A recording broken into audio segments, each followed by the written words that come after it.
ठीक उसके दूसरे दिन इस देश और प्रदेश में एक सांप्रदायिक माहौल जो सरकार बनाने का काम कर रही है,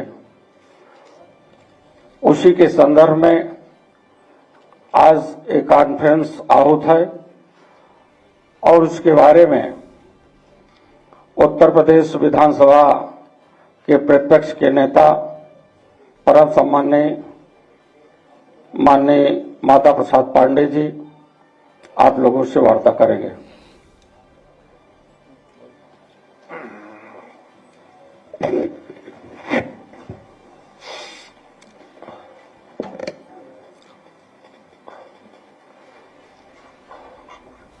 पत्रकार बंधुओं, संभल में जो घटना हुई है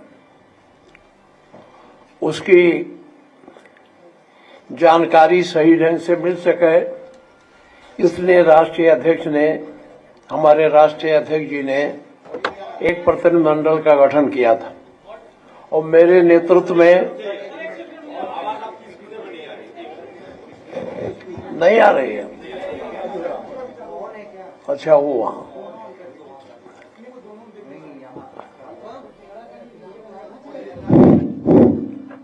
अब आ रहा है तो शुरू से फिर करेंगे जितना बोल चुके हैं। अच्छा, पत्रकार बंधुओं, संभल की जो गंभीर घटना हुई है उसके संदर्भ में सही जानकारी प्राप्त हो सके और उसकी सारी तथ्यों के बारे में हम पूरे प्रदेश को जाकर के बता सकें, इसलिए हमारे राष्ट्रीय अध्यक्ष जी ने एक प्रतिनिधिमंडल का गठन किया था मेरे नेतृत्व में। मुझे वहां जाना था, मैं सवेरे ही 10 बजे निकलने वाला था, लेकिन इसके बाद डीजी से मेरी बात हुई तो डीजी साहब ने मुझसे कहा कि साहब, उनको पता था कि मैं जा रहा हूं, उन्होंने तुरंत, हमने उनसे कहा कि इस घटनाएं हो रही हैं, हमारे यहाँ के लोग फर्जी फंसाए जा रहे हैं, आपने हमारे एमपी पर जो वहां था नहीं उस पर भी मुकदमा लिखा दिया, तो ऐसे कैसे चल सकता है। उन्होंने कहा मैं निष्पक्ष जांच करूंगा, आपको विश्वास दिलाता हूं कि मैं निष्पक्ष जांच होगी और आप 3 दिन वहां न जाएं। उन्होंने आग्रह किया कि 3 दिन आप वहां न जाएं, हम निष्पक्ष जांच कराएंगे, इसके बाद 3 दिन के बाद आप जाइएगा। तो फिर हमने सोचा कि एक अवसर है, ये देख लें, इसीलिए उनके आग्रह पर हम आज यहाँ रुक गए। मेरा कार्यक्रम भी जारी हो गया था, वहां जाने का सब कुछ हो गया था, लेकिन जब उन्होंने कहा 3 दिन बाद जाइए, तो इसीलिए मैं आज यहाँ आपका प्रेस कॉन्फ्रेंस करके पूरे प्रदेश को बताना चाहता हूँ कि मैं तो जाना चाहता ही था, लेकिन उन्होंने कहा मैं निष्पक्ष जांच करूंगा और निष्पक्ष जांच कराऊंगा, कोई ऐसा नहीं है, गलत नहीं फंसने पाएगा, इसलिए मैं आज इस कार्यक्रम को यहाँ रुक के प्रेस कॉन्फ्रेंस करना। आप पूछें? हाँ,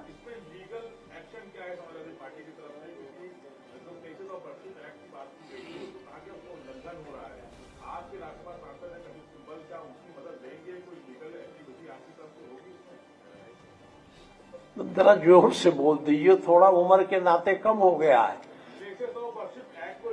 हाँ, पार्टी के कई नेता सवाल खड़े कर रहे हैं कि ऐसी घटनाएं क्यों हो रही हैं, मस्जिदों को क्यों टारगेट किया जा रहा है, और आपके राज्यसभा सांसद है कपिल सिब्बल, हाँ, उनकी मदद लेंगे क्या, कुछ लीगल एक्टिविटी करेंगे इसमें आप? देखिए, ये तो हम लोग, हमारे राष्ट्रीय अध्यक्ष रणनीति बनाएंगे, उसके हिसाब से होगा। अब ये घटनाएं क्यों हो रही हैं, इस तरह से घटनाएं क्यों हो रही है, आप जानते हो। आप ये भी जान लो कि जब वहां मंदिर मस्जिद का विवाद चला था तो 1991 में तत्कालीन प्रधानमंत्री बीपी नरसिम्हा राव से अगुवाई वाली कांग्रेस सरकार के कार्यकाल में प्लेसेज ऑफ वर्शिप एक्ट यानी पूजा स्थल का कानून पारित हुआ था। इसमें स्पेशल प्रोविजन में बताया गया था कि इस कानून के मुताबिक 15 अगस्त 1947 से पहले भारत में जिस धर्म की जो पूजा स्थल था उसे किसी दूसरे धर्म के पूजा स्थल में नहीं बदला जा सकता। अगर कोई ऐसा करने का प्रयास करता है तो उसे 3 साल की जेल और जुर्माना हो सकता है। इस कानून में यह भी प्रावधान का कि दूसरे धर्म के कब्जे के सबूत मिलने पर भी कोई कार्रवाई नहीं की जा सकती। हालांकि अयोध्या में राम मंदिर के मामले को इस दायरे से बाहर रखा गया।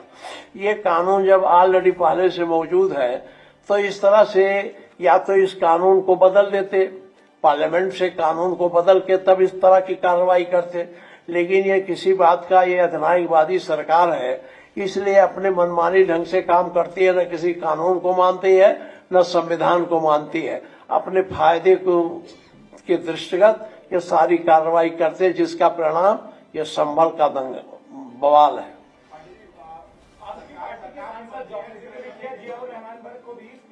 हम नहीं, मैंने इस बारे में अभी मैं जब डीजी से बात कर रहा था तो मैंने नाम लेके कहा कि जियाउर रहमान बर्क तो उस दिन थे ही नहीं, वो तो बाहर थे, वो कैसे मुलजिम हो गए। तो उन्होंने हमें जवाब दिया कि एक भड़काऊ भाषण दिए। तो हमने कहा भड़काऊ भाषण क्या होता? अब वो अपने मस्जिद में या कहा क्या बोले, उससे क्या मतलब है? कह लेकिन मैं निष्पक्ष जांच कराता हूँ। कई लोग मारे गए हैं, 5 लोगों की मौत की बात सामने आ रही है और कह रहे हैं कि कुछ समाजवादी पार्टी के नेताओं के उससे जो है वो गोली चली है, कुछ लोग। ऐसा नहीं है। आपने बोला कि पुलिस 2 तरह के असलाहे रखती है। देखिए, हमने कहा है, हमने हमारे घर पर जो पूछने गए थे तो मैंने कहा हकीकत यह है, पुलिस बहुत, आप इनके कार्यकलापों को बहुत दिनों से देखते आ रहे हैं। जब ये गोली चलाने की बात करते हैं तो सरकारी बंदूक से गोली कम चलाते हैं। प्राइवेट हमने अपने आंख से देखा है, कई लोग अपने प्राइवेट असलहे जो रखते हैं वो भी लेके पुलिस वाले चलते हैं, इसलिए उसका प्रयोग नहीं करते, क्योंकि उसमें ये फंस जाएंगे, सरकारी गोली बरामद हो जाएगी, सरकारी बंदूक बरामद हो जाएगी, पता चल जाएगा, तो इसमें सीधे मुलजिम बन जाएंगे। अगर इस तरह से अन्य उससे होता है, और आप जानते हो थानों में तमाम प्रकार के कट्टे असलहे रखे रहते हैं, कब ये प्रयोग कर ले क्या ठिकाना है। चोरी के असलाहे पुलिस चलाती है। अब तो रखती है कि नहीं रखती है, मैं तो इतना कहूंगा कि इनके यहाँ जो कट्टे वगैरह बरामद होते हैं इनके मालखाने में रखे जाते हैं, जब कभी इन्हें जरूरत होती होगी उसका प्रयोग करते हैं। समाजवादी पार्टी के मौजूदा सांसद और पूर्व विधायक के ऊपर सरकार कह रही है कि भाई इन्हीं लोगों के बीच में वर्चस्व की जंग थी और इन्हीं लोगों के समर्थक आपस में लड़े। नहीं, ऐसा हो सकता है? आप बताएं, दोनों 4 लड़के मारे गए और चारों एक दूसरे को मारेंगे, ये संभव है? ये पुलिस जो है अपने बचाव में ये बयान दे रही है, पुलिस अपने बचाव के लिए कुछ भी कर सकती है। आप अभी चुनाव में आपने देखा होगा, आप लोग गए होंगे, हम तो गए हैं, जहां वोट पड़ रहा था मैंने देखा है। मैं गांव में गया हूं, जिन गांव में जाता था मैं, जिसके घर बैठ जाता था उसके घर रात को एसडीएम पहुंच जाते थे, थानेदार पहुंच जाते थे। तो ये सरकार का लोकतंत्र में विश्वास ही नहीं है, ये लोकतांत्रिक तरीके से काम करते हैं। तो ये जब इनको हो गया था कि ये 19/11/2024 को सिविल जज चंदौसी के यहाँ याचिका दायर की गई। कोर्ट ने दूसरे पक्ष को सुने बिना ही सर्वे करने का आदेश दे दिया और पूरा मुस्लिम समुदाय और मस्जिद के लोग उन्हें कोऑपरेट किए, सहयोग दिए और सर्वेक्षण हो गया। कलेक्टर ने कह दिया आप दोबारा सर्वेक्षण की जरूरत नहीं, जो होना था हो गया, कोर्ट में दाखिल हुए। फिर कैसे दूसरे 22 नवंबर 24 को फिर कैसे ये करने लगे?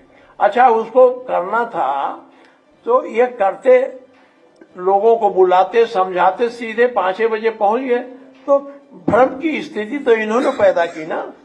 अच्छा, ये सरकार चाहती है इस तरह से उत्तर भारत में सांप्रदायिक तनाव रहे और उसका लाभ ये उठावें। लेकिन सर, सरकार ये कह रही है कि ये मंदिर मस्जिद की लड़ाई नहीं है, तुर्क वर्सेस पठान की लड़ाई है। जो लोग मारे गए हैं उसमें से एक समुदाय के। देखिए, ऐसा नहीं है, अगर मारना था तो उसमें मस्जिद के बचाव में या मस्जिद में जो देखने गए थे वही मारते। अगर ये लड़ाई थी तो पहले नहीं मारते। ये पुलिस अपने बचाव के लिए कर रहे हैं, क्योंकि पुलिस बुरी तरह फंसी हुई है और इनकी गोली से इनके मारे हुए लोग हैं वो 4 लोग। अब इसकी जब निष्पक्ष जांच होगी तब इसका पता चलेगा। देखिए, हमें अब एक डीजी ने मुझसे कहा कि मैं निष्पक्ष जांच कराऊंगा, तो एक बड़े पद पर बैठे हैं, 3 दिन का मौका दिया है, तो 3 दिन में देख लेते हैं, नहीं करा हम लोग अपनी रणनीति बनाएंगे हमें क्या करना है। माता प्रसाद जी, सरकार के एक मंत्री है, वो कहते हैं कि अगर अराजक तत्व एक तमाचा मारेंगे तो हम 5 तमाचे मारेंगे। अरे देखिए, अब हम इस पर बहुत ज्यादा बात नहीं करना चाहते, लेकिन इतना मैं जरूर कहना चाहता हूं, जो सरकार है वो सांप्रदायिक भावना से भरी है। उसके मन में एक वर्ग विशेष के खिलाफ गुस्सा भरा है, क्रोध भरा है, तो कभी न कभी उनके मुंह से बात निकल ही जाती है, इससे पता चलता है। बहराइच की घटना हुई, उसमें भी निष्पक्ष जांच की बात कही जा रही है कि आपको लगता है कि वहां निष्पक्ष जांच हो पाएगी? देखिए, ये कहते तो हैं निष्पक्ष जांच, लेकिन करते अपने मन से है जो करना रहता है। अब निष्पक्ष जांच तभी होगी जब इसकी न्यायिक जांच हो। न्यायिक जांच के माध्यम से निष्पक्ष जांच संभव होती है। आप न्यायिक जांच की मांग करते हैं इस पूरे मामले में? अब देखिए, हमारे राष्ट्रीय अध्यक्ष जी से बात होगी, हम लोग प्रतिनिधिमंडल से जाएंगे, इसका सही रिपोर्ट उनके पास रखेंगे, जैसा वो समझेंगे वैसा। लोकसभा में कई एमपी ने कहा है कि इस मुद्दे को वो चर्चा करना चाहते हैं लोकसभा में, क्या विधानसभा में आप इसे मुद्दा बनाएंगे, आप चर्चा करेंगे? जरा जोर से कहिए।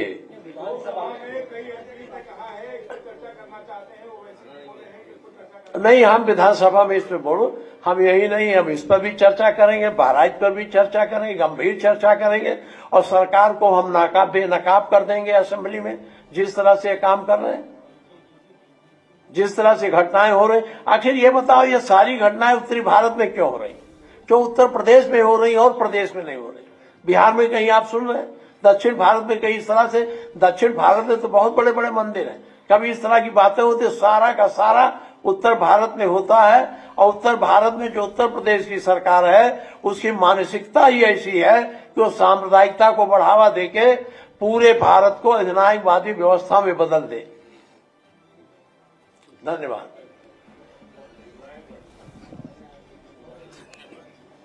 क्या पूछना है कोई? अब तो बातें सब आ गई,